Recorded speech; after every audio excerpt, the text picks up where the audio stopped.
23/2/2026। मीठे बच्चे, यह संगम युग है, चढ़ती कला का युग। इसमें सभी का भला होता है, इसीलिए कहा जाता है चढ़ती कला तेरे भाने सर्व का भला।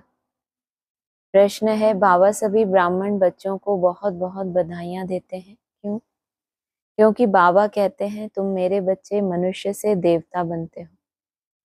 तुम अभी रावण की जंजीरों से छूटते हो, तुम स्वर्ग की राजाई पाते हो, पास विद ऑनर बनते हो, मैं नहीं। इसीलिए बाबा तुम्हें बहुत बहुत बधाइयां देते हैं। तुम आत्माएं पतंग हो, तुम्हारी डोर मेरे हाथ में है। मैं तुम्हें स्वर्ग का मालिक बनाता हूँ। गीत है, आखिर वह दिन आया आज। यह अमर कथा कौन सुना रहे हैं? अमर कथा कहो, सत्यनारायण की कथा कहो, या तीजरी की कथा कहो, तीनों मुख्य है। पहली अमर कथा, कौन सी कथा सुनाई? कि जीते जी क्या बनना है? शरीर को भी रिजुविनेट करना, आत्मा तो सदा ही अकाल है, तो क्या बनना? शरीर को भी अकाल मूर्त बना देना, तो ये हो गई अमर कथा। और दूसरी सत्यनारायण, नारायण अर्थात जो ज्ञान जल में ही निवास करता है, तो उसको क्या कहते हैं? नारायण। लेकिन साथ में क्या लगाया? ज्ञान जल अपने आप में ही क्या है? ईश्वर का दिया हुआ है, तो सत्य ही तो है और उसी में निवास करने वाला है, तो भी क्या लगाया? नारायण नहीं, क्या? सत्य नारायण। जो आत्मा सत्य है उस आत्मा को सिद्ध करे। वो आत्मा क्या करे? अपनी ज्ञान के आधार से उसको कहाँ पहुंचना है? अपनी सतो प्रधान स्टेज में। तब कहेंगे सत्य, अर्थात शरीर सहित ये आत्मा कहाँ पहुंची? कहाँ पहुंची? कलातीत अवस्था में। या फिर तीजरी की कथा कहो, तीनों ही मुख्य हैं। तीजरी अर्थात तीसरा नेत्र मिलने की कथा। अभी तुम किसके सामने बैठे हो और कौन तुमको सुना रहे हैं? सत्संग तो इसने भी बहुत किए हैं। वहां तो सब मनुष्य देखने में आते हैं, कहेंगे फलाना सन्यासी कथा सुनाते हैं, शिवानंद सुनाते हैं। भारत में तो ढेर सत्संग है, गली गली में सत्संग है। माताएं भी पुस्तक उठाए बैठ सत्संग करती हैं, तो वहां मनुष्य को देखना पड़ता है। लेकिन यहाँ तो वंडरफुल बात है, तुम्हारी बुद्धि में कौन है? परमात्मा। तुम कहते हो अभी बाबा सामने आया हुआ है, निराकार बाबा हमको पढ़ाते हैं। मनुष्य कहेंगे वह ईश्वर तो नाम रूप से न्यारा है। बाप समझाते हैं कि नाम रूप से न्यारी कोई चीज है नहीं। तुम बच्चे जानते हो, यहाँ कोई भी साकार मनुष्य नहीं पढ़ाते। ऊपर बोल दिया, उन सत्संगों में तो क्या है? मनुष्य दिखते हैं कि ये फलाने स्वामी जी कथा सुनाते हैं। तुम्हारी बुद्धि में कौन है? परमात्मा। ठीक, फिर क्या बोला? बाबा अभी सामने आया है, निराकार बाबा हमको पढ़ाते हैं। मनुष्य कहेंगे वह ईश्वर नाम रूप से न्यारा है। बाप समझाते हैं नाम रूप से क्या न्यारी कोई चीज है नहीं। लेकिन बुद्धि में तुम्हारे कौन है? परमात्मा है। और उनकी बुद्धि में कौन है? साकार मनुष्य। तुम बच्चे जानते हो यहाँ कोई भी साकार मनुष्य नहीं पढ़ाते, और कहाँ भी जाओ सारी वर्ल्ड में साकार ही पढ़ाते हैं। क्यों ऐसा? सब ब्राह्मणों को पता है कि हम क्या है? आत्मा है। लेकिन कभी उस निराकारी अवस्था का अभ्यास ही ना करे, शरीर में रहते रहते विदेही ही ना बने, तो कैसे कहेंगे कि निराकार है? यहाँ निराकार बाप तुमको पढ़ाते हैं। यहाँ तो सुप्रीम बाप है जिसको निराकार गॉड फादर कहा जाता है। वह निराकार साकार में बैठ पढ़ाते हैं। यह बिल्कुल नई बात हुई। जन्म बाय जन्म तुम सुनते आए हो फलाना पंडित है, गुरु है, ढेर के ढेर नाम है। भारत तो बहुत बड़ा है, जो भी कुछ सिखाते हैं समझाते हैं वह मनुष्य ही है। मनुष्य ही शिष्य बने हुए हैं। माना वो खुद पंडित, कल क्या बोला पंडित के लिए? बाबा किसको कहेंगे पंडित? जो भाषण बहुत अच्छा समझाएं, ज्ञान बहुत अच्छा समझाएं और योग की मेहनत ना कर सके, बुद्धि योग के लिए होशियार नहीं है, तो बाबा क्या कहते हैं, जैसे कि पंडित है, तो जो सीखने वाले हैं वो भी क्या हैं, वो शिष्य बने हुए हैं। अनेक प्रकार के मनुष्य हैं, फलाना सुनाते हैं, हमेशा शरीर का नाम लिया जाता है। भक्ति मार्ग में निराकार को बुलाते हैं कि हे पतित पावन आओ। वही आकर बच्चों को समझाते हैं, तुम बच्चे जानते हो, कल्प कल्प सारी दुनिया जो पतित बन जाती है, उनको पावन करने वाला एक ही निराकार बाप है। तुम यहाँ जो बैठे हो, तुम्हारे में भी कोई कच्चे हैं, कोई पक्के हैं, क्योंकि आधा कल्प तुम देह अभिमानी बने हो। अब देही अभिमानी इस जन्म में बनना है। तुम्हारी देह में रहने वाली जो आत्मा है, उनको परमात्मा बैठ समझाते हैं। आत्मा ही संस्कार ले जाती है। आत्मा कहती है ऑर्गन्स द्वारा कि मैं फलाना हूं, परंतु आत्मा अभिमानी तो कोई है नहीं। बाप समझाते हैं, जो इस भारत में सूर्यवंशी चंद्रवंशी थे, वही इस समय आकर ब्राह्मण बनेंगे, फिर देवता बनेंगे। मनुष्य देह अभिमानी रहने के आदती हैं, देही अभिमानी रहना भूल जाते हैं। इसीलिए बाप घड़ी घड़ी कहते हैं देही अभिमानी बनो। आत्मा ही भिन्न भिन्न चोला लेकर पार्ट बजाती है, यह है उनके ऑर्गन्स। अब बाप बच्चों को कहते हैं मन मना भव। बाकी सिर्फ गीता पढ़ने से कोई राज्य भाग्य थोड़े ही मिल सकता है। तुमको इस समय त्रिकालदर्शी बनाया जाता है। रात दिन का फर्क हो गया है। बाप समझाते हैं मैं तुमको राजयोग सिखाता हूँ। श्री कृष्ण तो सतयुग का प्रिंस है। जो सूर्यवंशी देवताएं थे, उनमें कोई ज्ञान नहीं, ज्ञान तो प्रायः लोप हो जाएगा। ज्ञान है ही सदगति के लिए। सतयुग में दुर्गति में कोई होता ही नहीं, वह है ही सतयुग। अभी है कलयुग। भारत में पहले सूर्यवंशी 8 जन्म, फिर चंद्रवंशी 12 जन्म। यह एक जन्म अभी तुम्हारा सबसे अच्छा जन्म है। तुम हो प्रजापिता ब्रह्मा मुख वंशावली। यह है सर्वोत्तम धर्म। देवता धर्म सर्वोत्तम धर्म नहीं कहेंगे। ब्राह्मण धर्म सबसे ऊंच है। क्यों ऐसा? पीछे भी बोला श्री कृष्ण तो क्या है, सतयुग का प्रिंस है। जो सतयुगी देवताएं थे, उनमें कोई ज्ञान नहीं है। क्यों ज्ञान नहीं है? ज्ञान की दरकार कहाँ है? जहां आत्मा की दुर्गति हुई है, और ये तो जाकर क्या बनेंगे? लक्ष्य ही क्या लिया था? ये लक्ष्मी नारायण हमारे सामने हैं, इनको देखकर खुशी होती है, ये एम ऑब्जेक्ट है। सत्य नारायण बनने की कथा है, प्रिंस बनने की तो कथा नहीं है। तो सतयुग में दुर्गति में कोई होता ही नहीं।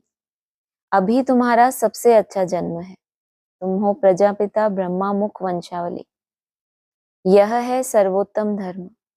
देवता धर्म सर्वोत्तम नहीं कहेंगे। ब्राह्मण धर्म सबसे ऊंच है। इसीलिए चोटी समान ब्राह्मण, और देवताएं कहाँ हैं? मस्तक समान देवताएं हैं। देवताएं तो प्रालब्ध भोगते हैं। आजकल बहुत सोशल वर्कर हैं। तुम्हारी है रूहानी सर्विस, वह है जिस्मानी सेवा करना। रूहानी सर्विस एक ही बार होती है। आगे यह सोशल वर्कर आदि नहीं थे। राजा रानी राज्य करते थे। सतयुग में देवी देवता थे, तुम ही पूज्य थे, फिर पुजारी बने। लक्ष्मी नारायण द्वापर में जब वाम मार्ग में जाते हैं तो मंदिर बनाते हैं। पहले पहले शिव का बनाते हैं। वह है सर्व का सद्गति दाता, तो उनकी जरूर पूजा होनी चाहिए। शिव बाबा ने ही आत्माओं को निर्विकारी बनाया था ना। फिर होती है देवताओं की पूजा। तुम ही पूज्य थे फिर पुजारी बने। बाबा ने समझाया है चक्र को याद करते रहो। सीढ़ी उतरते उतरते एकदम पट्ट पर आकर पड़े हो। अब तुम्हारी चढ़ती कला है। कहते हैं चढ़ती कला तेरे भाने सर्व का भला। सारी दुनिया के मनुष्य मात्र की अब चढ़ती कला करता हूँ। पतित पावन आकर सबको पावन बनाते हैं।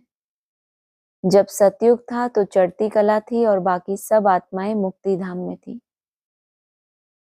बाप बैठ समझाते हैं मीठे मीठे बच्चों, मेरा जन्म भारत में ही होता है। शिव बाबा आया था, गाया हुआ है, अब फिर आया हुआ है। पहले कब आया और जन्म कहाँ लिया? प्रत्यक्षता रूपी जन्म की बात है तो प्रत्यक्ष कहाँ होना है बाप को? पहले पहले भारत में, उस मन बुद्धि में पहले पहले बाप प्रत्यक्ष हुआ, आया था, अब फिर आया हुआ है। अब किस लिए आया हुआ है? जानकारी मिल गई, बहुत हो गया कि मैं जो हूँ, जैसा हूँ, मेरा नाम क्या है, स्वरूप क्या है। लेकिन अब दोबारा किस लिए आया? तुमको आप समान बनाने के लिए। इसको कहा जाता है राजस्व अश्वमेध, अविनाशी रुद्र ज्ञान यज्ञ। स्वराज्य पाने के लिए यज्ञ रचा हुआ है। दुनिया में तो यज्ञ कब रचते हैं? बाबा कहते हैं जब आफतें आती हैं तो दुनिया में क्या करते हैं? यज्ञ रचते हैं।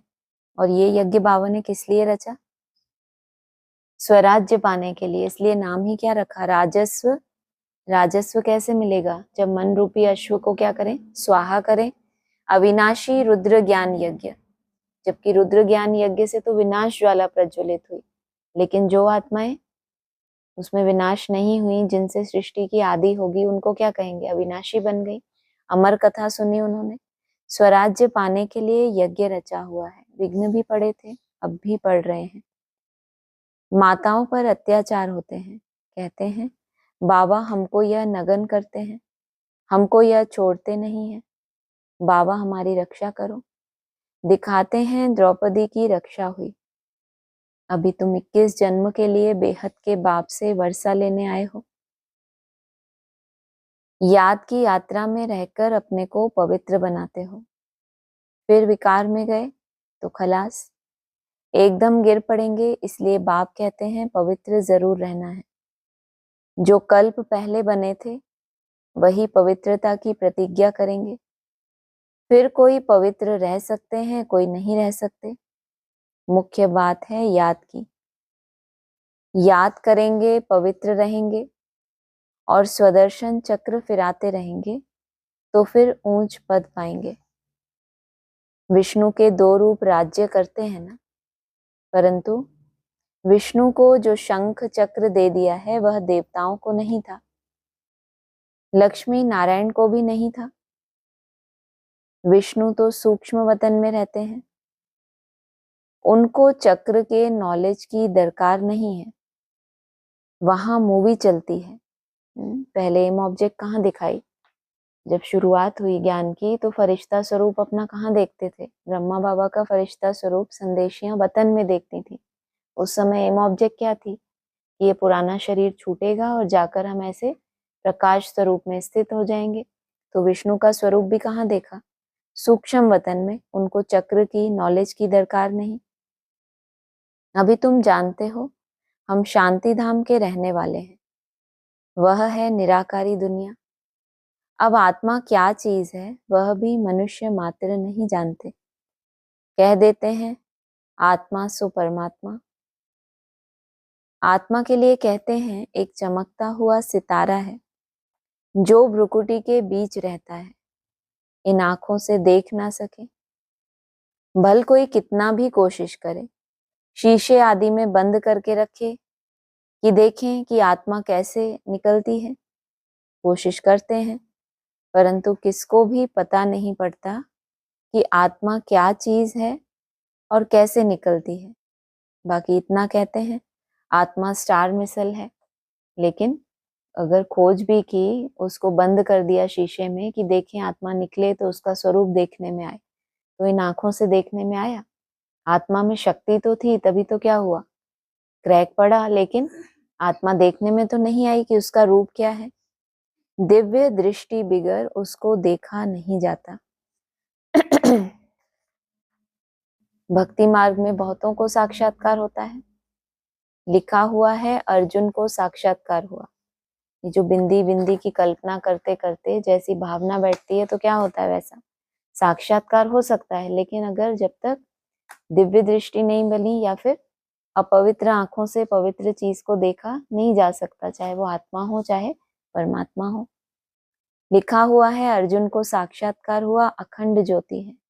अर्जुन ने कहा हम सहन नहीं कर सकते, तो सुनने वालों के अंदर कैसी भावना बैठी कि जब साक्षात्कार होगा हमें परमात्मा का तो क्या दिखाई देगा, अखंड ज्योति दिखाई देगी और इतना तीव्र प्रकाश होगा हजारों सूर्यों से तेजों में। तो जब वो दिखता है तो क्या समझते हैं, हमको भगवान की प्राप्ति हो गई।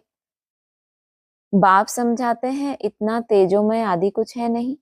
जैसे आत्मा आकर शरीर में प्रवेश करती है पता थोड़े ही पड़ता है। अब तुम भी जानते हो बाबा कैसे प्रवेश कर बोलते हैं। आत्मा आकर बोलती है। यह भी ड्रामा में सारी नूंद है, इसमें कोई के ताकत की बात नहीं। आत्मा कोई शरीर छोड़ जाती नहीं है, यह साक्षात्कार की बात है। वंडरफुल बात है ना। बाप कहते हैं मैं भी साधारण तन में आता हूं। आत्मा को बुलाते हैं ना, आगे आत्माओं को बुलाकर उनसे पूछते भी थे। अभी तो तमो प्रधान बन गए हैं ना। जो आत्मा गई है उसी को बुलाते थे और पवित्रता की पावर थी, कुछ ना कुछ सतो प्रधानता थी तो वो आत्मा को खींच लेते थे। और अभी तमो प्रधान बन गए तो क्या हुआ, कोई भी आकर प्रवेश कर जाए मालूम पड़ता है और वैसी ही एक्टिविटीज करने लगते हैं। तो तब अभी तमो प्रधान बन गए। बाप आते ही इसलिए हैं कि हम जाकर पतितों को पावन बनाएं। कहते भी हैं 84 जन्म, तो समझना चाहिए कि जो पहले आए हैं उन्होंने ही जरूर 84 जन्म लिए होंगे। वह तो लाखों वर्ष कह देते हैं।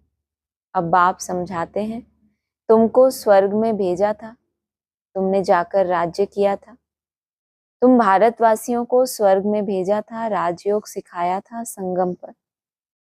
बाप कहते हैं मैं कल्प के संगम युगे आता हूँ। गीता में फिर युगे युगे अक्षर लिख दिया है। अभी तुम जानते हो हम सीढ़ी कैसे उतरते हैं फिर चढ़ते हैं। चढ़ती कला फिर उतरती कला। जबकि संगम पे तो क्या है, उतरती कला से चढ़ती कला होती है। लेकिन आदि में तुमने मेहनत की, लक्ष्य लिया, पुरुषार्थ किया, शरीर छोड़ने से पहले कहाँ पहुंचे, अपनी सतो प्रधान अवस्था तक, तो वो हो गई चढ़ती कला। तुम पूज्य थे, भले साक्षात्कार का आधार था, जैसा भी उस समय तुम्हें विधि मिली पुरुषार्थ की। फिर उसके बाद क्या हुआ, जब झाड़ का विस्तार हुआ तो तुम आपे ही पूज्य फिर क्या बने, जिनको अपने से सीनियर माना, बड़ों बड़ों के क्या बने, तुम पुजारी बने। तुमने फिर शुरुआत से क्या किया, फिर से शुरुआत की। लेकिन संस्कार कैसे थे, इतने प्रबल सात्विक संस्कार थे, तो स्पीड पकड़ के फिर क्या हो गई, चढ़ती कला। अभी यह संगम युग है, सर्व की चढ़ती कला का युग। सब चढ़ जाते हैं, सब ऊपर में जाएंगे, फिर तुम आएंगे स्वर्ग में पार्ट बजाने। सतयुग में दूसरा कोई धर्म नहीं था, उनको कहा जाता है वाइसलेस वर्ल्ड। फिर देवी देवताएं वाम मार्ग में जाकर सब विषयस होने लगते हैं। यथा राजा रानी तथा प्रजा। बाप समझाते हैं हे भारतवासी तुम वाइसलेस वर्ल्ड में थे, अब है विषयस वर्ल्ड। अनेक धर्म हैं, बाकी एक देवी देवता धर्म नहीं है। जरूर जब ना हो तब तो फिर स्थापन हो, जबकि फाउंडेशन कहाँ से पड़ा, आदि में फाउंडेशन देवी देवता धर्म फिर क्या हो गया, प्राय लोप हो गया। और अभी क्या हो गया, तमो प्रधानता। क्यों कह रहे हैं झाड़ को तमो प्रधान हो गया, क्योंकि सब कुछ है, अनेक धर्म खड़े हो गए लेकिन देवी देवता धर्म है नहीं। जरूर जब ना हो तब तो फिर स्थापन हो। बाप कहते हैं मैं ब्रह्मा द्वारा आकर आदि सनातन देवी देवता धर्म की स्थापना करता हूँ। यहाँ ही करेगा ना, सूक्ष्म वतन में तो नहीं करेंगे। लिखा हुआ है ब्रह्मा द्वारा आदि सनातन देवी देवता धर्म की रचना रचते हैं। तुमको इस समय पावन नहीं कहेंगे, पावन बन रहे हैं।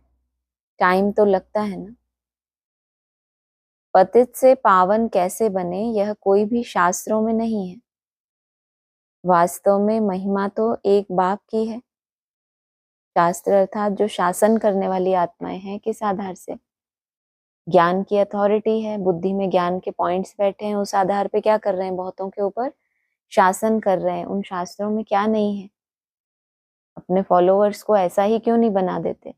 बाबा ने कहा ना, जो फॉलोअर्स होते हैं और जो गुरु होते हैं, तो वो किसको बना वर्षा देते हैं? अपनी संतान को देंगे, या उन चेलों को ऐसा क्यों नहीं सिखा देते कि जैसे हमको आत्मबोध हुआ है ऐसे तुमको हो जाए? तो जो खुद को माला के मन के समझते हैं, वो अपने शिष्यों को ये नहीं समझाते कि तुम कैसे इतने ऊंच बनो, तुम क्या करो, सिर्फ हमको फॉलो करते रहो। तो उससे वो उनसे तो नीचे ही बनेंगे जिसको फॉलो करेंगे। बाबा क्या कह रहे हैं? पतित से पावन कैसे बने? अपने पुरुषार्थ से, ना कि सजाओं से और कर्म भोग से। यह किसी भी शास्त्रों में नहीं है। वास्तव में महिमा तो एक बाप की है। क्यों महिमा है इनके मुकाबले? क्योंकि ये आप समान नहीं बनाते, और बाप तो तुमको क्या करते हैं? अपने से भी ऊंच बना देते हैं। तो कितनी बड़ी बात हो गई। और बाकी जो गुरु होते हैं वो क्या करते हैं? फॉलोअर्स बनाते हैं कि तुम हमारे जैसे तो नहीं बन सकते, लेकिन क्या करो, हमको फॉलो करते रहो, हम जैसा कहें वैसा करते रहो। उस बाप को भूलने के कारण ही ऑर्फन बन पड़े हैं, लड़ते रहते हैं। फिर कहते हैं सब मिलकर एक कैसे हो? भाई भाई है ना। बाबा तो अनुभवी है, भक्ति भी इसने पूरी की है, सबसे अधिक गुरु किए हैं। अब बाप कहते हैं इन सबको छोड़ो, अब मैं तुमको मिला हुआ हूं। सर्व का सदगति दाता एक सत्य श्री अकाल कहते हैं ना। अर्थ नहीं समझते कि सदगति करने के लिए कब आना पड़े, अंत में आना पड़े। और कैसा बनाता है? सत्य श्री और अकाल मूर्त। मूर्ति ही कैसी बनती है? महाकाल का समय हो, काल चारों तरफ मंडराए, और उस समय सदगति अर्थात अकाल मूर्त बना दे। सत्य श्री अकाल कहते हैं ना। अर्थ नहीं समझते, पढ़ते तो बहुत रहते हैं। बाप समझाते हैं अभी सब पतित हैं, फिर पावन दुनिया बनेगी। भारत ही अविनाशी है, यह कोई को पता नहीं है। भारत का कभी विनाश नहीं होता, और ना कभी प्रलय होती है। किस आधार पे विनाश नहीं होता? क्या है गीता में? सत्य का कभी भी विनाश नहीं होता, और असत्य स्थिर रह नहीं सकता। ना कभी प्रलय होती है। यह जो दिखाते हैं, सागर में पीपल के पत्ते पर श्री कृष्ण आए, प्रलय क्यों कह दिया? बहुत बड़ी पॉपुलेशन क्या हो जाती है? समाप्त हो जाती है। तो जैसे कि क्या हो गया? प्रलय हो गई, क्योंकि मैक्सिमम आत्माओं का क्या हो गया? मुक्ति में जाना। अब पीपल के पत्ते पर तो बच्चा आ ना सके। बाप समझाते हैं तुम गर्भ से जन्म लेंगे बड़े आराम से। और पत्ता कौन सा है? पीपल। क्या पी? पल पल पीता रहे इस अमृत को। अमृत क्या है? निसंकल्प अवस्था का अमृत है। इसको पीते रहे पल पल, और इसके ऊपर अंगूठा चूसते हुए फिर भी अपने उस आत्मा को क्या कर रहे हैं? चूसना माना सार एक निकालना। तो उस अमृत का पान करते करते तुम गर्भ से जन्म लेंगे बड़े आराम से। वहां गर्भ महल कहा जाता है, यहाँ है गर्भ जेल। सतयुग में है गर्भ महल। अगर तुम्हारे लिए वो निसंकल्प अवस्था क्या हो गई? आराम देने वाली हो गई, और जितना तुम चाहो उतनी हो गई, निरंतर हो गई, तो तुम्हारे लिए क्या है? भले प्रत्यक्षता हो ना हो, तुम्हें कोई संकल्प होगा क्या कि हमें प्रत्यक्ष होना है? ये तो असुरों के लिए बोला है। प्रत्यक्ष होने के लिए क्या करते हैं? हाँ, पेट फाड़ कर भी बाहर आ जाते हैं। तो कैसे बताए? बिच्छू टिंडन के अवतार हैं। और बाकी तुम्हारा जन्म होता है बड़े ही आराम से, क्योंकि तुम अवस्था कौन सी है तुम्हारी? आराम की अवस्था है। और पत्ता कैसा है? पीपल। कितना हल्का फुल्का है। माना एक ही आधार लेके रखना कि मेरी निराकारी अवस्था और मुझे यहाँ तक पहुंचना है, जबकि और कोई आधार नहीं है तुम्हारे पास। तो कितना हल्का फुल्का पत्ता, केवल अपने ही आधार पे हो कोई तुम भविष्य के चिंतन में नहीं हो, कोई स्वप्न नहीं देख रहे तुमने कुछ भी ऐसा नहीं किया हुआ कि बस मेरा ये पार्ट हो गया, बस मैं इस माला का मनका हो गया। कोई भी तुम्हारे लिए आधार नहीं है। सिर्फ आधार क्या है? तुम वर्तमान में जी रहे हो कि अभी मैं जितना पी रहा हूं इस अमृत को, उतना ही अविनाशी बनने वाला हूं। वहां गर्भ महल कहा जाता है, यहाँ है गर्भ जेल। सतयुग में है गर्भ महल। आत्मा को पहले से ही साक्षात्कार होता है। यहाँ गर्भ जेल क्यों है? किसी को बंद कर दो, एकांत दे दो और बोल दो उसको कि अभी तुमको ये अभ्यास करना है। क्या रहने का? निसंकल्प। ये पीपल का पत्ता है, इसमें क्या करो आप एकांत में इसके ऊपर अंगूठा चूसो, प्रैक्टिस करो। तो कैसा महसूस हो उसको? महल जैसा महसूस हो, या फिर कब बाहर जाऊं? क्योंकि वो जो जेल की दुनिया है, जैसे बाबा ने कहा ना, जेल बर्ड्स होते हैं, उनको आजाद भी कर दो तो वो कहाँ जाएंगे? उसी जेल में। और वो एकांत क्या है? आपको उस मायावी दुनिया से आजाद करने का तरीका है कि अपनी मन बुद्धि को कैसा बना लो। चांस मिला है कि डिटैच हो जाए उन विकारों से, उन संकल्पों से। जन्म जन्मांतर की आत्मा कैसी है? भटक रही है। कहाँ भटक रही है? उन्हीं संकल्पों में जिनकी कोई दरकार नहीं। उसको महसूस भी करती है कि इन संकल्पों की कोई दरकार ही नहीं है, तो उनको आजादी दी जाए तो कहाँ जाएंगे फिर? तो यहाँ क्या है? गर्भ मिल जाए किसी को, अंडरग्राउंड माहौल मिल जाए तो उसको जेल जैसा महसूस हो। और सतयुग माना सतो प्रधान जो आत्माएं बन रही हैं, उनके लिए क्या बनता जाता है? वो महल की अनुभूति होती है। आत्मा को पहले से ही साक्षात्कार होता है, यह तन छोड़ दूसरा लेना है। वहां आत्मा अभिमानी रहते हैं। मनुष्य तो न रचयिता को न रचना के आदि मध्य अंत को जानते हैं। अभी तुम जानते हो बाप है ज्ञान का सागर। किस लिए है ज्ञान का सागर? बाप बीज रूप होने के कारण क्या है? ज्ञान का सागर है। तुम मास्टर सागर हो। तुम हो नदियां और यह गोप है ज्ञानमान सरोवर। यह ज्ञान नदियां हैं, तुम हो सरोवर। प्रवृत्ति मार्ग चाहिए ना। तुम्हारा पवित्र गृहस्थ आश्रम था, अभी पतित है। बाप कहते हैं यह सदैव याद रखो कि हम आत्मा हैं। एक बाप को याद करना है। बाबा ने फरमान दिया है कोई भी देहधारी को याद ना करो। इन आंखों से जो कुछ देखते हो वह सब खत्म हो जाना है। इसलिए बाप कहते हैं मन मना भव। ये एक मूल बात याद रखो। जो इन आंखों से देख रहे हो, जब सब कुछ खत्म हो जाना है, तो फिर जो इन आंखों से नहीं दिखता, उसमें पहले पहले क्या है? आत्मा। तुम स्वयं ही खुद को नहीं देख पा रहे, स्वयं से ही स्वयं क्या हो गए? गुप्त हो गए। इस कब्रिस्तान को भूलते जाओ। माया के तूफान तो बहुत आएंगे, इनसे डरना नहीं। बहुत तूफान आएंगे, परंतु कर्मेंद्रियों से कर्म नहीं करना। तूफान आते हैं तब जब तुम बाप को भूल जाते हो। वैसे तो कहते हैं जितना तुम रुस्तम बनेंगे उतना माया भी क्या बनेगी? रुस्तम बन के तुम्हारे सामने आएगी। और यहाँ क्या बोला? अगर उस तूफान ने तुमको डाउनफॉल में ले गया, इसका मतलब तुम अलबेलेपन में थे। अगर तुम बहुत मेहनत कर रहे हो, फिर कोई तूफान आ रहा है, तो तुम्हारी अवस्था कैसी रहेगी? इतनी कमाई इकट्ठी की है, और जब कोई तूफान आएगा तो क्या करोगे? शस्त्र का प्रयोग करोगे ना, क्योंकि तुमने ताकत भर ली, अपने जौहर भर लिया। दो जौहर किस लिए भरा है? कि जब माया का कोई स्वरूप आएगा तो क्या कर पाए? हम जीत पाए। और तुम अलबेलेपन में हो, तो क्या कहा? तूफान आते हैं तब जब तुम बाप को भूल जाते हो स्वेच्छा से, कि थोड़ा समय इसमें रह लूं, थोड़ा अलबेलेपन में रह लिए। यह याद की यात्रा एक ही बार होती है, वह है मृत्यु लोक की यात्राएं। अमर लोक की यात्रा यह है। कितनी यात्राएं करते हैं ब्राह्मण? कितना कहते हैं हमारे क्लास ट्रांसफर हो गए, हम एक जगह गए, दूसरी जगह गए, कितनी जगह भटकते रहते हैं। और याद की यात्रा की जब शुरुआत कर ली जिसने, तो उसकी वो यात्रा, अगर उसका फाइनल लक्ष्य क्या है? अमर लोक। सबसे लंबी यात्रा है अमर लोक में जाने की। और जब से शुरुआत की और तब से क्या रहे? अविनाशी रहे। और ये यात्रा एक ही बार होती है। ऐसा नहीं इसके लिए बहुत भटकना पड़े, क्योंकि बीज मुट्ठी में आ गया ना, फिर दर दर भटकेंगे।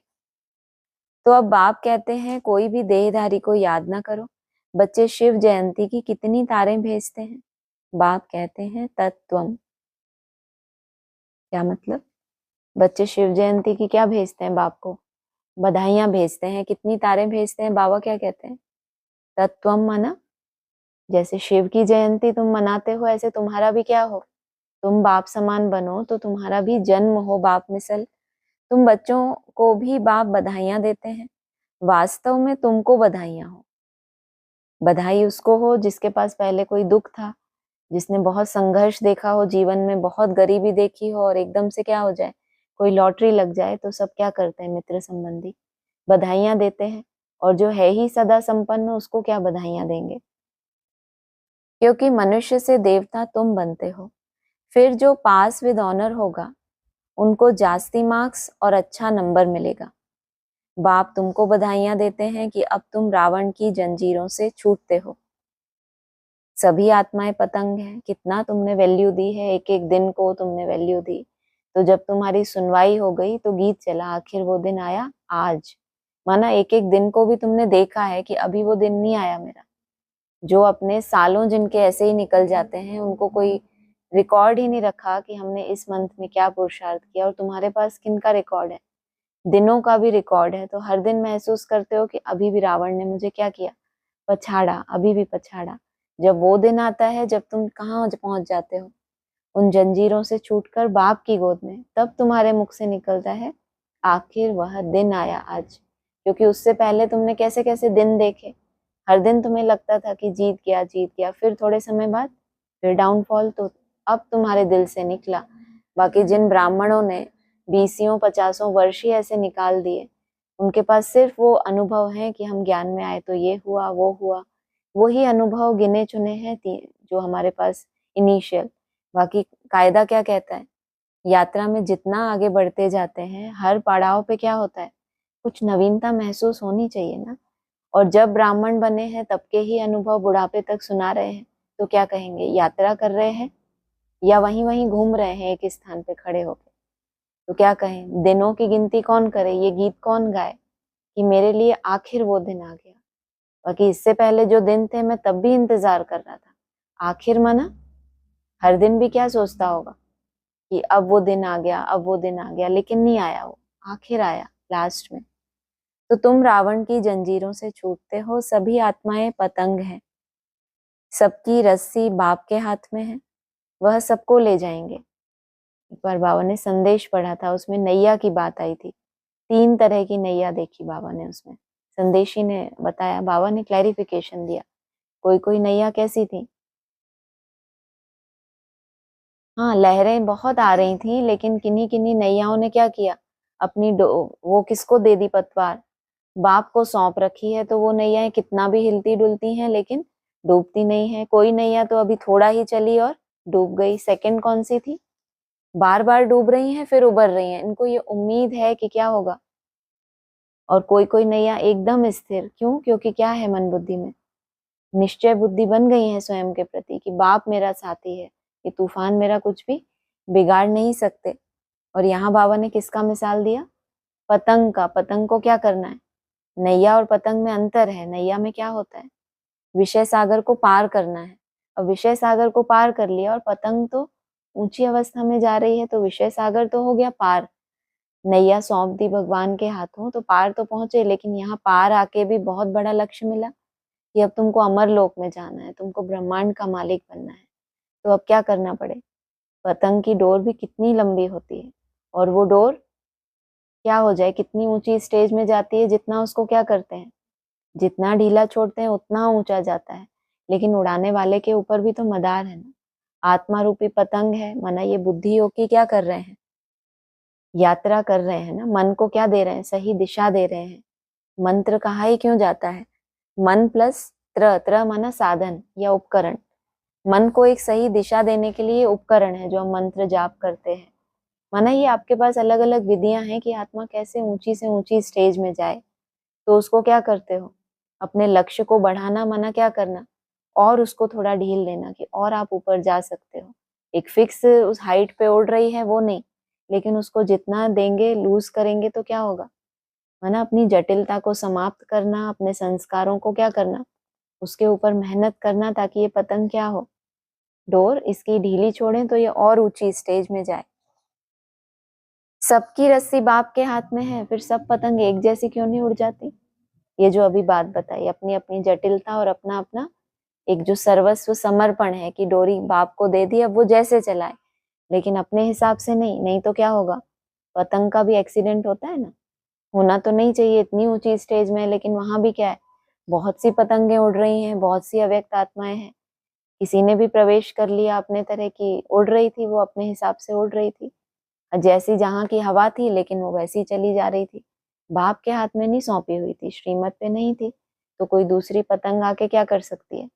यात्रा को खंडित कर सकती है।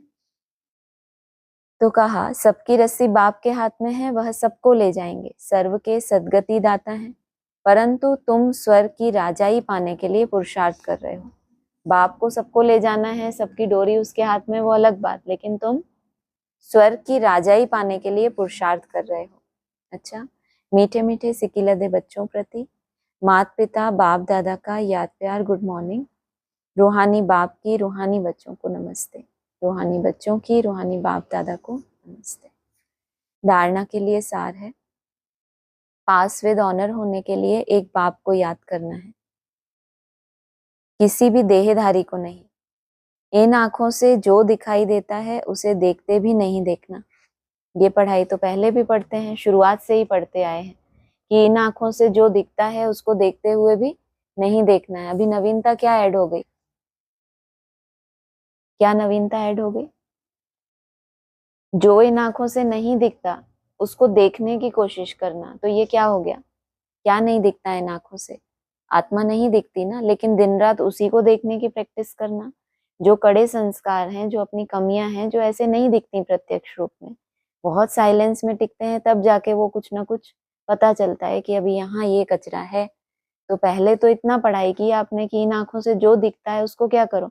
नहीं देखो। अब आगे भी बढ़ेंगे या वहीं खड़े रहेंगे? क्या करेंगे आगे? क्या बोला अभी? क्या बोला? कुछ नहीं।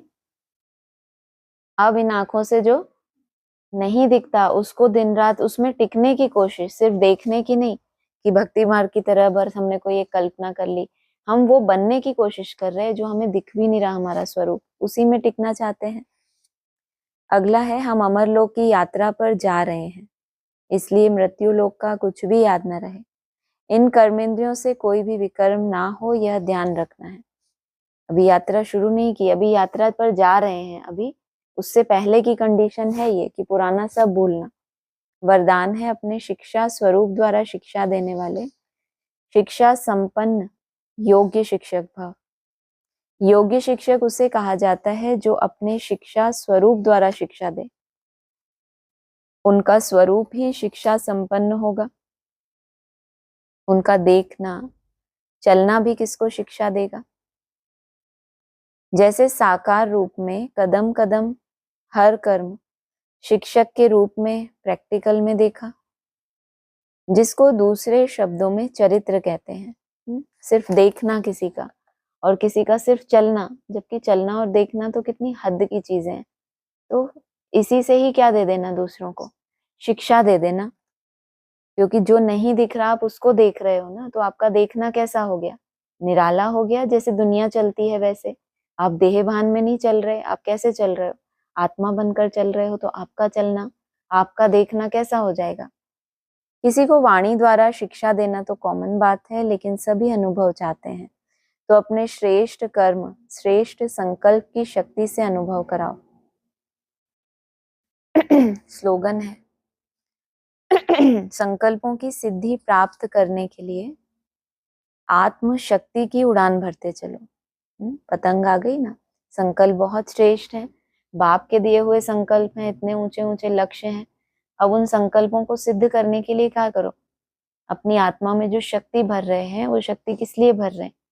और ऊंचा जाए। जो आत्मा का संस्कार हम बना रहे हैं निसंकल्प होने का, इसमें भी तो स्टेजेस है ना ऊंची उड़ान की।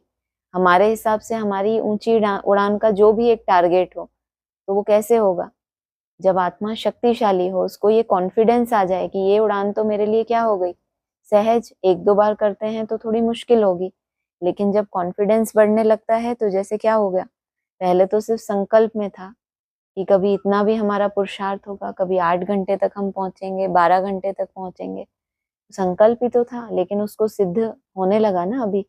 तो क्या किया आत्मा ने? उड़ान भरी है। उड़ान भरने के लिए क्या चाहिए? नीचे की दुनिया से डिटैच होना पड़े तभी तो उड़ेगा ऊपर, और पंख भी चाहिए साथ में। अव्यक्त इशारे हैं संगठन को एकता के सूत्र में पिरोने के लिए वाणी की शक्ति पर विशेष ध्यान दो। ऐसे बाबा हमेशा एकता और प्योरिटी इसके ऊपर ध्यान दिलाते हैं। आज क्या होमवर्क दे रहे हैं? वाणी सदा निर्मल हो, कम बोलो, धीरे बोलो और मीठा बोलो। कल उलाहना दिया था ना, बाबा से कोई कोई कह देते हैं हमारा आवाज ही कैसा है, ऊंचा आवाज है। तो बाबा ने क्या बोला? एक तो वाणी कैसी हो? निर्मल। निर्मल कैसी होती है वाणी? मालूम है आपको? फिर होमवर्क कैसे करेंगे? पता ही नहीं है तो हमको कैसे, मतलब पता कैसे चले? बहुत प्यार से हमने बोला, बहुत ही प्यार से बोला, एकदम धीरे बोला, लेकिन निर्मल नहीं है। कोई भाव ऐसा होता है आपका जो व्यक्ति विशेष के सामने आते हैं, भाव वैसा है। कोई कोई होते हैं ना, हंसी की बात भी करते हैं, लेकिन हंसी में भी जैसे किसी को टॉन्ट मार दिया या कुछ ऐसा बोला, बोला हंसते हंसते, धीरे भी बोला, मीठा भी बहुत बोला, लेकिन कुछ ना कुछ उनकी वाणी से क्या होगा? वो आत्मा को चोट पहुंचेगी। क्यों? क्योंकि उसके प्रति कुछ भाव ऐसा बैठा हुआ है कि जब वो सामने आएगा तो वो मल जो है आपके अंदर, जैसे शरीर में मल इकट्ठा हो जाए तो क्या हालत होती है? सारी बीमारियां 80% शुरू कहाँ से होती हैं? जब गंदगी आपके शरीर में आ जाए। तो आत्मा भी क्या है? अभी रोगी है ना। तो क्या है? उसमें मल भरा हुआ है। तो कुछ अंदर में संकल्प, मल बनता भी कैसे? कुछ खाएंगे ऐसा गलत तभी होगा ना। ये आपने संकल्प कभी ना कभी स्वीकार किए हैं कि ये फलानी आत्मा ऐसी है, और उस संकल्प को आपने ठीक नहीं किया। कभी कभी ध्यान ही दिया कि इसको भी मुझे शुद्ध करना चाहिए। कुछ नहीं सोच रहे, कुछ नहीं सोच रहे, लेकिन अच्छा तो सोचा ही नहीं।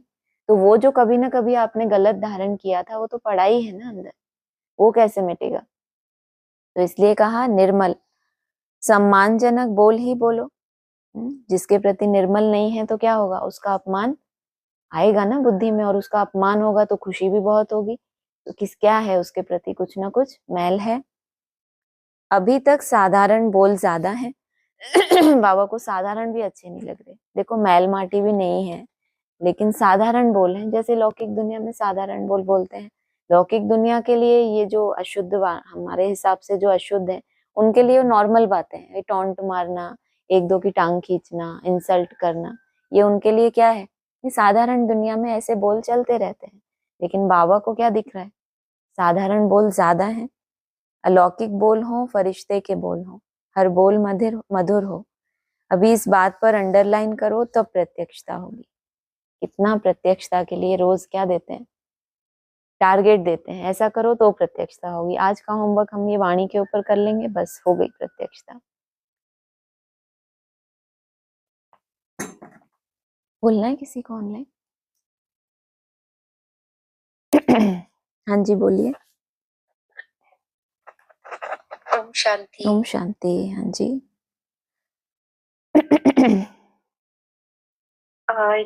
आज ये जो बाबा ने कहा कि तुम मेरे बच्चे मनुष्य से देवता बनते हो, तो जब ये मेरे बच्चे बोलते हैं बाबा, तो पहले तो कितने बच्चों से ये बात कर रहे हैं? 16,000 से।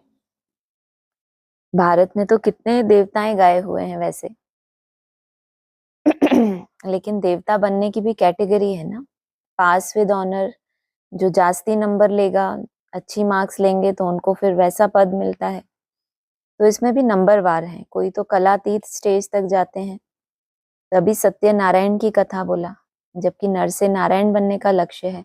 उनमें भी सत्यनारायण, माना आत्मा और शरीर दोनों का ही सतो प्रधान बनना, तो कहेंगे सत्य नारायण का स्वरूप हो गया। फिर 16 कला संपूर्ण की, इस जन्म में पुरुषार्थ किया, फिर नया जन्म लेके उस दुनिया में प्रिंस प्रिंसेस बने या 16 कला संपूर्ण बने। तो कलाओं को धारण करना या एकाग्रता का जो हम डिस्कस करते हैं, जो कलाएं और एकाग्रता, इनकी जो हम बात करते हैं, वो हर एक आत्मा की अपनी अपनी है। हर एक की अपनी एक हाइट है। देवता तो बनते हैं, इतनी सुंदर भगवान ने पढ़ाई है, तो दिव्य गुणों को धारण करने की कोशिश तो करते हैं ना बाबा के बच्चे, बहुत से परिवर्तन आते हैं, तो सभी बाप के बच्चे हैं, लेकिन उसमें भी फिर जब नंबरवार की बात आएगी तो फिर कैटेगरी हो जाती है। बाकी तो 33 करोड़ देवताओं का भी गायन है कि इतने होते हैं। कुछ ना कुछ बाप की पढ़ाई पढ़कर प्रजा वर्ग का भी है, लेकिन उतना ऊंचा पुरुषार्थ नहीं किया, लेकिन बुद्धि में वो संस्कार है, तो उस कुल में जाकर वो प्रजा भी बन जाते हैं। हाँ जी। हाँ जी। नहीं, मैं इसलिए पूछ रही थी क्योंकि फिर उसके बाद ही सीधा बाबा ने कहा कि तुम स्वर्ग की राजाई पाते हो, पास विद ऑनर बनते हो। मैं बिल्कुल नहीं, इसलिए बाबा तुम्हें बहुत बहुत बधाइयां देते हैं। तो पास विद ऑनर के लिए तो अष्ट बिल्कुल 8 ही होते हैं ना। और फिर बिल्कुल। चाहे उनकी वंशावली जो भी फॉलोअर्स, वो भी भाई साहब जैसे बताते हैं कि वो भी उसी कैटेगरी में आते हैं, लेकिन बिल्कुल फिर हुए तो उतने ही ना फिर। बात वही हुई कि जो भगवान ने ज्ञान दिया बहुतों को अच्छा लगता है, बहुतों की समझ में बैठता है वो दिव्य गुण कैसे धारण करना है, लेकिन आत्मा को इतना घिसा नहीं है, आत्मिक स्वरूप में उतना टिके हैं, तो वो संस्कार जैसे उस दिन क्लास में भी आया था ना, निराकारी स्टेज में रह के निरहंकारी बनना वो परमानेंट संस्कार बन जाता है। ऐसे ज्ञान के आधार से भी निरहंकारी बना जाता है। और दिव्य गुण वैसे भी किसी में नेचुरल रूप से भी बहुत होते हैं, और वैसे भी लोग धारण भी करते हैं माना भगवान का ज्ञान लेकर, लेकिन अविनाशी वो बनते हैं जो निराकारी स्टेज में जाते जाकर साथ साथ इन चीजों को धारण करते हैं। बाकी ज्ञान इतना सुंदर है, तो बहुत से ब्राह्मण अपने जीवन में परिवर्तन अनुभव करते हैं कि पहले ये होता था हमसे, ये होता था, अभी ये भी गलतियां नहीं होती। और जिनको बहुत ऊंची अवस्था में जाना है उनके लिए बहुत छोटी बात है, लेकिन किसी के लिए वो छोटे छोटे अनुभव भी बहुत बड़ी बात है।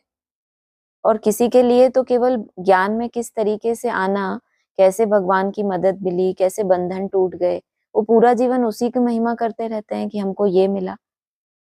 तो उनकी वहां तक लिमिट है, उनको लगता है बस हमने सब कुछ पा लिया।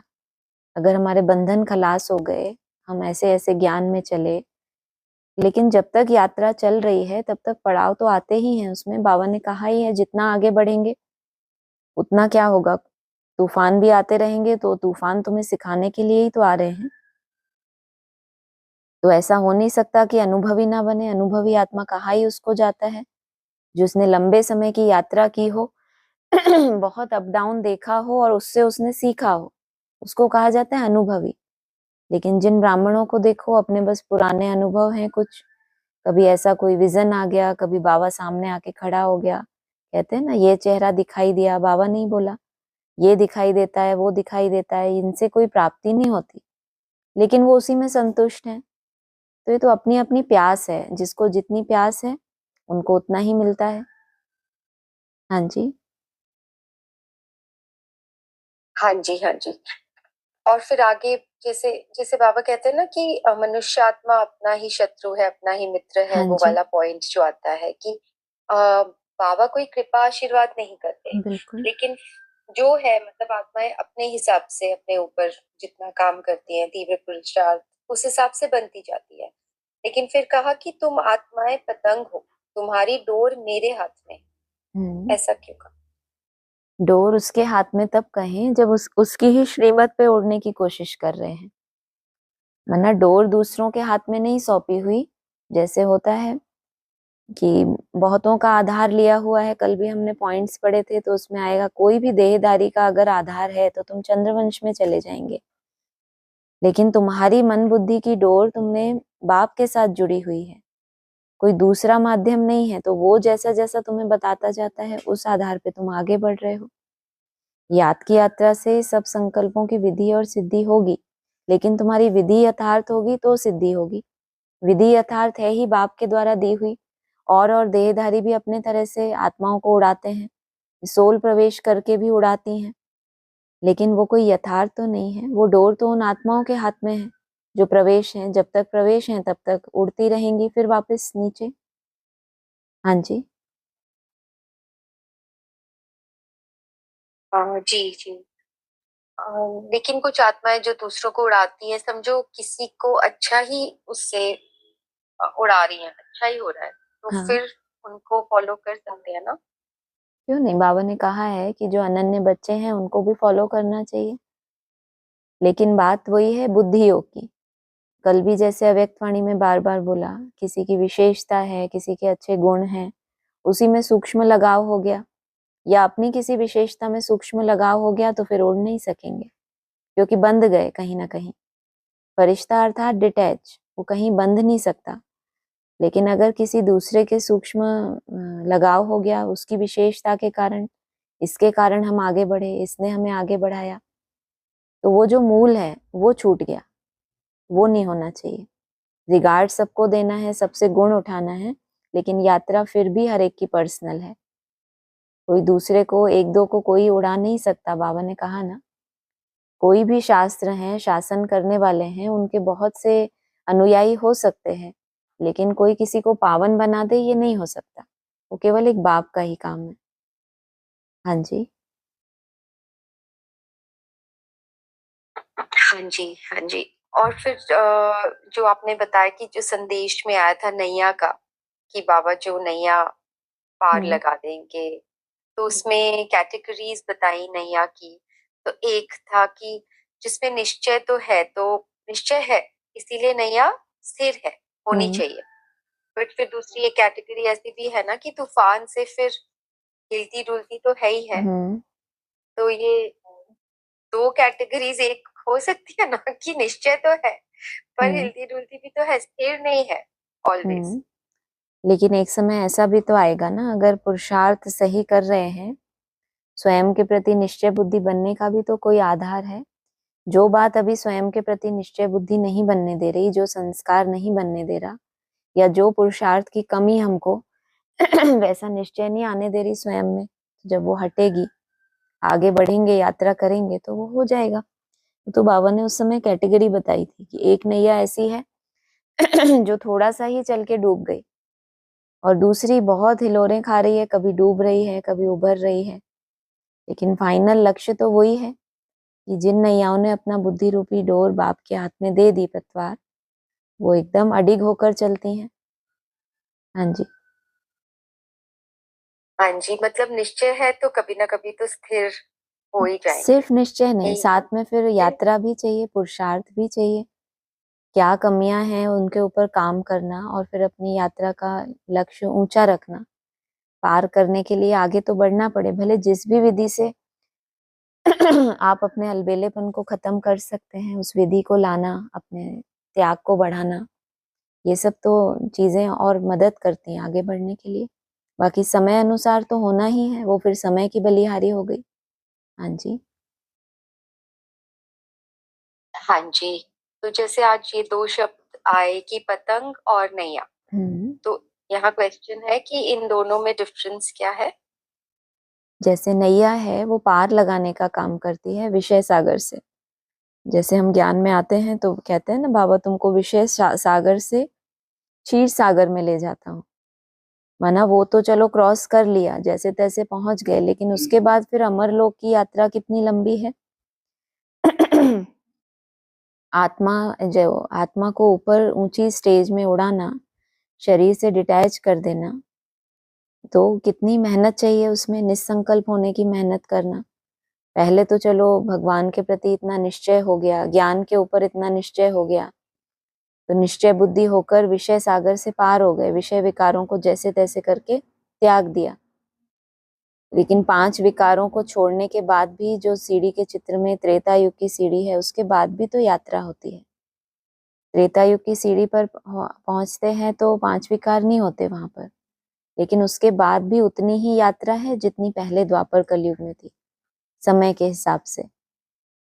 तो पहले पार किया, उसके बाद फिर ऊंची स्टेज में भी जाना है, ऐसा समझ सकते हैं। हाँ जी।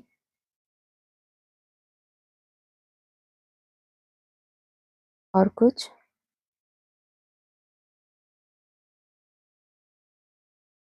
आवाज आ रही है? आवाज आ रही है? हाँ जी, हाँ जी। हाँ। अच्छा, नहीं आपकी नहीं आ रही थी तो मुझे लगा पता नहीं, अच्छा, हाँ जी। और कुछ? अव्यक्त हो गए। हाँ जी। ये एक पॉइंट आया था आज कि विष्णु के दो रूप राज्य करते हैं ना। तो ये इसका क्या मीनिंग है? विष्णु स्वरूप में जो दिखाए जाते हैं 4 भुजाएं, तो बाबा ने बताया कि हद की भुजाओं की बात नहीं है। 4 जो हैं चैतन्य आत्माएं हैं, चलाने वाला बाप है। तो अगर जैसे जैसे चलाया जाए वैसे चलें तो सूर्यवंशी और चंद्रवंशी में राज्य पहले पहले प्राप्त होता है। जो स्वराज्य की रेस चल रही है, सबको क्या करना है? स्वराज्य हासिल करना है। तो स्व के ऊपर राज्य करने में जो पहले पहले नो विश एट ऑल बन जाते हैं, वो राज्य करते हैं। क्योंकि पावन बनने बिगर तो कोई राजा ही मिल नहीं सकती। एक योग बल, दूसरा प्योरिटी। तो विष्णु कहा ही जाता है जब निर्विश बन जाए, कोई विष नहीं रह गया, कोई कुंठा नहीं रह गई। उससे पहले स्वर्ग है, नीची स्टेज में स्व स्थिति में जाने का अभ्यास कर रहे हैं, लेकिन कुंठाएं समाप्त हो गई, तो जैसे कि नो विश, कोई विश बचा ही नहीं। तो वो पहले पहले राज्य पाते हैं। और राज्य भी पहले अब स्वयं के ऊपर ही करना है। क्योंकि संसार का कोई भी जीव हो, कितना भी सुख साधन भोग ले, लास्ट में शांति ही चाहता है। जरूर मन के ऊपर राज्य नहीं कर पाता, तभी तो भटकता है फिर शांति की खोज में। तो ये राज्य है पहले पहले स्वयं के ऊपर, और फिर जो नंबरवार कनेक्शन में आत्माएं आए उन सबके दिलों के ऊपर राज्य करना। कोई स्थूल राज्य की तो बात नहीं है। हाँ जी। हाँ जी, हाँ जी। फिर आज ये बोला कि बहुत तूफान आएंगे, परंतु कर्मेंद्रियों से कर्म नहीं करना है। और फिर जो था जो वापस बाबा रिपीट करते हैं ना पॉइंट, धारणाओं का सार, जो उसमें फिर विकर्म बोला। बड़े बहुत तूफान आएंगे तो कोई ये स्पेलिंग हो, प्रिंटिंग मिस्टेक हो सकती है, बिकॉज बहुत तूफान आएंगे परंतु कर्मेंद्रियों से कर्म नहीं कर। और फिर आया था कि विकर्म नहीं कर, तो ऐसा क्यों? नहीं, वो ऑब्वियस सा लग रहा है ना कि अगर आपके मन में तूफान आ रहे हैं तो कोई अच्छा काम करने के संकल्प आए तो उसको तूफान तो नहीं कहा जाएगा। जरूर कुछ गलत कर्म ही है, तो तभी बाबा ने मना किया कि कर्मेंद्रियों से कर्म नहीं करना। माना तूफान आने के बाद ये बात बोली जा रही है तो जरूर वो कर्म विकर्म ही है। बाकी बाद में और उसको क्लैरिफाई करके जिन्होंने सार लिखा उन्होंने उसको सही करके और अच्छे से लिख दिया। बाकी ऐसा ये बाद वाला जो है सार, वो तो मनुष्यों के द्वारा लिखा हुआ है ना, तो उसको उन्होंने थोड़ा और अच्छे से कि समझ में कोई मिस्टेक ना हो। बाकी तूफानों की बात आई, उसी से समझा जा सकता है कि कोई गलत कर्म का ही संकल्प है जो उसको नहीं करना प्रैक्टिकल में। हाँ जी। हाँ जी, हाँ जी। मतलब वो बोलते हैं कि माइंड में आ गई बात, पर कर्म इंद्रियों से कर्म नहीं करना। हाँ जी। हाँ जी। वो वही रहना है। हाँ जी, बिल्कुल। ओके ओके, समझ गई। और फिर एक था कि अभी यह संगम युग है, सर्व की चढ़ती कला का युग। सब चढ़ जाते, सब बिल्कुल। ऊपर में जाएंगे, फिर तुम आएंगे स्वर्ग में पाठ बजाना। इसमें कुछ वैसे तो समझ आ रहा है, बट कुछ खास अलग से कुछ है क्या? माना तुम्हारी चढ़ती कला, तेरे बहाने सर्व का भला। तुमने योग बल से चढ़ती कला के लिए पुरुषार्थ किया, इतना योग बल धारण किया कि तुम्हारी चढ़ती कला हुई। तेरे बहाने सर्व का भला, वो सर्व भी कैसे होंगे? जिन्होंने साथ साथ वैसा पुरुषार्थ किया होगा। कम से कम उन आत्माओं में वो बीज तो है। जैसे मुरली में आया था कुछ दिन पहले कि स्कॉलरशिप लेने वालों की माला भी हजारों में हो जाती है। ये कितनी बड़ी बात है, जबकि मुरली में कई बार आता है कि 8 ही स्कॉलरशिप लेते हैं, लेकिन स्कॉलरशिप लेने वालों की माला भी वृद्धि होते होते हजारों तक पहुंचती है। हर एक स्टार में अपनी अपनी राजधानी होती है। तो सबकी चढ़ती कला होती है, चाहे ये दूसरे धर्म पिताएं हैं अनेक धर्मों के, इनका भी क्या होता है, इनका भी उत्थान होता है। जब एक निश्चित अपना दुख भोग लेते हैं फिर दुखों का अंत होता है। इनकी भी चढ़ती कला होती है। सीढ़ी के चित्र में दिखाया है ऊंची स्टेज में, लेकिन सीढ़ी के अंदर नहीं है, बाहर है। लेकिन उत्थान तो हो गया, पवित्र तो बने हैं, तभी तो आकर फिर से इतने बड़े धर्म की स्थापना करेंगे। तो फिर जैसे जैसे वो, उनके वैसे फॉलोअर्स। और हर एक आत्मा अपनी प्राप्ति से संतुष्ट, कोई भी असंतुष्ट नहीं है, क्योंकि उनकी उतनी ही प्यास थी। अमृत का पान तो उन्होंने कभी किया ही नहीं, तो वो कैसे जाने उसका टेस्ट क्या होता है। जिन्होंने किया है वो उस लेवल तक ऊपर जाने की मेहनत करते हैं, तो ये नंबरवार हो जाते हैं फिर सभी। हाँ जी। हाँ, ये बड़ा मजा आया सुन के कि वो बाबा बढ़ा देते हैं स्कॉलरशिप वालों के लिए भी, हजारों। हाँ, साकार मुरली का पॉइंट है, ग्रुप पे डाल देंगे आज। हाँ जी, हाँ जी। और फिर आज ये भी कहा कि तुम मास्टर सागर हो, और माताओं के लिए कहा कि तुम नदियां हो, और ये गोप है ज्ञान मान सरोवर। बिल्कुल। और फिर ये ज्ञान नदियां और तुम हो सरोवर, प्रवृत्ति मार्ग चाहिए, गृहस्थाश्रम। बिल्कुल। तो ये थोड़ा और समझाइए ना। माना एक तरफ सागर है, एक तरफ सरोवर है। सागर तो बहुत विशाल होता है, ज्ञान सागर, और तुम मास्टर सागर बनते हो। माना जितनी ज्ञान की गहराई सागर में है, उतनी ही ज्ञान की गहराई को तुम प्रैक्टिकल जीवन में उतार लेते हो। माना तुम उन ज्ञान हमारा अपना कब बनता है, जब हम उसको अपने जीवन में यूज करते हैं, तो आपके जीवन का अंग बन जाता है। फिर आपको वो पॉइंट नहीं याद करना पड़ता, क्योंकि आपने धारण कर लिया। तो कहेंगे कि मास्टर बन गए। और सरोवर की जब बात आई, सरोवर में पानी होता है ठहरा हुआ, लेकिन उनमें भी मान सरोवर होता है। मान सरोवर बहुत ऊंची स्टेज में होता है। सागर में तो फिर भी खारा जल भी है तो मीठा भी है, और मान सरोवर बहुत ऊंची स्टेज में है, बर्फ ही बर्फ है, और फिर उसका जल इतना शुद्ध है कि आर पार देख सकते हैं। जैसे फरिश्ते के लिए कहा है, फरिश्ता एकदम लाइट का होता है, तो ऐसे ही कहेंगे कोई किचड़ा नहीं है और ऊंची स्टेज में है, जो बाबा मिसाल देते हैं ना। पहाड़ों से जल बरसता है, वर्षा का पानी कितना मीठा होता है, तो वही नदियों में आता है। नदियां हैं किसकी बच्ची? सागर की बच्ची। लेकिन जब वो सागर का पानी खारा और नदियों का पानी मीठा होता है, क्योंकि ज्ञान सागर ने जो पार्ट बजाया टीचर के रूप में, उसमें विनाश का कर्तव्य करना था, तो उसमें नमकीन मिक्स हो जाती है। लेकिन तुम जब मास्टर बनते हो तो तुम सार सार को ग्रहण कर लेते हो।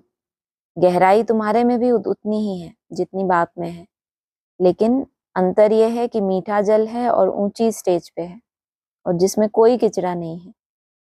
हाँ जी। और वहीं से फिर उस मानसरोवर से नदियां भी निकलती हैं, तो उनका जल शुद्ध होता है। ठीक है। जी जी जी, हाँ बहुत जी। सुंदर। हाँ जी। और आज का वरदान भी गोल गोल है, लेकिन बहुत ब्यूटीफुल। अपने शिक्षा स्वरूप द्वारा शिक्षा देने वाले शिक्षा संपन्न योग्य शिक्षक भव। वाह। मैंने शिक्षा स्वरूप का ही बता दिया कि देखना चलना, जबकि साधारण रूप से देखते हैं चलते हैं, लेकिन बाबा ने कहा है फरिश्तों का चलना, फरिश्तों का देखना, क्योंकि आपका वाइब्रेशन बदल गया ना। पहले आप किसी को गलत दृष्टि से देखते हो या भिन्न दृष्टि से देहभान में देखते हो, तो उसका इम्पैक्ट अलग पड़ता है। आप फरिश्ते बन गए तो आपका देखना चलना भी कैसा हो गया? आपके उस स्वरूप से कोई शिक्षा ले सकता है कि जैसे कि ये इस दुनिया में है नहीं। आप ना बोलो कि हमें तो एक शिव बाबा ही याद आता है, हमें तो किसी से कोई मोह नहीं है। हर आत्मा महसूस करे कि इनका देखना, इनकी दृष्टि में अलौकिकता है, तब कहेंगे कि वो शिक्षा स्वरूप हो गया, वाणी से नहीं परिचय दिया। हाँ जी। हाँ जी, हाँ जी, बहुत सुंदर। मतलब कितनी हमें अपनी सूक्ष्म चेकिंग करनी है, सब कुछ वृत्ति के बिल्कुल। ऊपर है ना। अंदर हमारा जो भी होता जाएगा पूरी तरह से परिवर्तन वो बाहर दिखने ही वाला बिल्कुल। है ना। महीन के मैं ऊपर मेहनत अनुभव होगा करेंगे तो साथ महान बनेंगे। करेंगे। जितनी जो चीज सूक्ष्म होती है, बाबा कहते हैं उसमें उतनी पावर होती है। तो चेकिंग भी जितनी सूक्ष्म होगी, पुरुषार्थ भी जितना सूक्ष्म होगा, तो उसमें पावर ज्यादा होती है। थोड़ा ही करेंगे और बहुत रिजल्ट अच्छी मिलेगी, क्योंकि सूक्ष्मता से उसके ऊपर अटेंशन दिया है। हाँ जी। हाँ जी, हाँ जी। और एक बार फिर वो स्लोगन के ऊपर भी कि संकल्पों की सिद्धि प्राप्त करने के लिए आत्मा शक्ति की उड़ान भरनी। बिल्कुल। आत्मा, मन, बुद्धि, संस्कार तीनों का ही कॉम्बिनेशन है। तो तीनों ही, मन अपने तरह के जो भी संकल्पों का हिरा हुआ है वो उस तरह का इंटरफेरेंस करता है। बुद्धि में तो समझ बैठ गई, बुद्धि को समझ आ गया कि ये करना है मुझे, ये मेरी उड़ान का फाइनल लक्ष्य है, यहाँ तक मुझे जाना है। लेकिन वो संस्कार, हड्डी हड्डी संस्कार जो हैं, वो बीच में इंटरफेयर करते हैं। तो संकल्प तो बहुत अच्छे अच्छे करते हैं, बुद्धि में समझ इतनी अच्छी बैठी है, लेकिन अब उनको सिद्ध करने के लिए आत्मा में शक्ति भरनी। जैसे मन का शक्ति वेस्ट हो रही है अनेक तरह के संकल्पों में रमण करने से, उन संकल्पों को जितना कम करते जाएंगे तो आत्मा रेस्ट में जाएगी। जैसे मन रेस्ट में जाएगा तो जब भी सोचेगा तो पावरफुल संकल्प करेगा। इसलिए बाबा ने कहा है संकल्प जितने कम होंगे उतने पावरफुल होंगे। टोटली तो हमें खत्म करना ही है उनको, लेकिन अगर उनकी गति भी धीमी हो रही है तो फिर वो संकल्प सिद्धि की राह पर होते हैं कि जो भी शुभ संकल्प होंगे वो सिद्ध होंगे, क्योंकि आत्मा को आपने वो शांति दी जो जिसकी वो प्यासी थी। अब वो आपका बात मानेगा क्योंकि भरपूर हो गया ना। मन यही चाहता था कि शांत हो जाऊं, लेकिन हो नहीं पा रहा था। अब उसको उसकी शक्ति वापस मिल गई, निसंकल्प होने की शक्ति। अब आप जितनी चाहे लक्ष्य दो उसको कि अब इतने इतने घंटे तुम पुरुषार्थ करो, तो वो आपको रिजल्ट देगा वैसे। हाँ जी। हाँ जी, हाँ जी। तो जैसे ये हमारी जो ये शक्तियां हैं, मन, बुद्धि, संस्कार, तो ये एक्सप्लेनेशन इस तरह से होती है कि पहले जो स्टेप्स हैं वो किस तरीके से होते हैं कि पहले मन रुकता है और फिर बुद्धि एकाग्र होती है, या पहले बुद्धि एकाग्र हो जाए फिर मन रुकने लग जाए? अव्यक्तवाणी चली थी जब संदेश, उसमें ये बात आई थी कि 3 दरवाजे हैं। पहले मन की कंट्रोलिंग, फिर बुद्धि की एकाग्रता, और उसके बाद है संस्कारों का परिवर्तन। बुद्धि से तो हम विजन बनाते हैं, लेकिन जो मन की जो गति है, जो नेचुरल रूप से वो भटकता रहता है, उस गति के ऊपर जितना हम ध्यान देते हैं, ध्यान करना, जैसे हम कोर्स में समझाते हैं ना, ध्यान करना नहीं, ध्यान देना है कि ये मन कहाँ कहाँ जा रहा है। तो उसके ऊपर जब ध्यान देंगे तो उसकी गति कम होगी। जैसे होता है ना, छोटा बच्चा शैतानी कर रहा है, उसको कोई नहीं देख रहा, तो वो अपने हिसाब से कुछ भी करता रहता है। लेकिन जब उसको लगे कि मुझे कोई देख रहा है तो फिर वो नियंत्रण में रहेगा। तो ऐसे ही मन के ऊपर जब हम राजा बन के देखते हैं उसको, तो स्विच ऑन हो जाता है, उसको लगता है कि मुझे कोई मॉनिटर कर रहा है, तो फिर वो उसकी गति थोड़ी शांत होती है। बाकी पहले तो यही बताया बाबा ने। हाँ जी। हाँ जी, मतलब पहले तो मन के संकल्पों के ऊपर जो हम अटेंशन पे करें, है ना, वही हाँ ध्यान दें, के बाद ही बुद्धि एकाग्र हाँ, हो, मतलब वो सोच सकते हैं कि बुद्धि एकाग्र हो सकती है। ऐसे होता है बीच बीच में बुद्धि की बहुत अच्छी एकाग्रता हो जाती है, फिर कभी मन बहुत ज्यादा भटकने लगता है, ये ऊपर नीचे होता रहता है। लेकिन उस वाणी में सीक्वेंस ऐसा ही बताया है जो यथार्थ भी है कि होना ऐसे ही चाहिए। बाकी ऐसा नहीं है कि उससे पहले बुद्धि कभी एकाग्र होगी ही नहीं। कभी हम विजन बनाते हैं, बहुत समय ऐसा लगता है टिके हुए हैं उस विजन में, जबकि बाद में फील करते हैं कि मन फिर भी हाथ में नहीं आ रहा, कभी ऐसा भी होता है। तो ये सब चीजें जब खुद यात्रा करते हैं उसमें हर एक का अपना अपना अनुभव हो सकता है। हर एक के अपने अनेक जन्मों के संस्कार हैं, अनेक जन्मों की तपस्या है, वो कहाँ किस तरह से उसको सहयोग करती है या नीचे ले जाती है। इसलिए कहा यात्रा बहुत पर्सनल है, इसलिए हर एक का अनुभव भी अलग अलग हो सकता है। हाँ जी। हाँ जी, हाँ जी, बस वही समझना था। हो ठीक गया। है, ओम ओम शांति। शांति। ओम शांति। और किसी को बोलना है कुछ?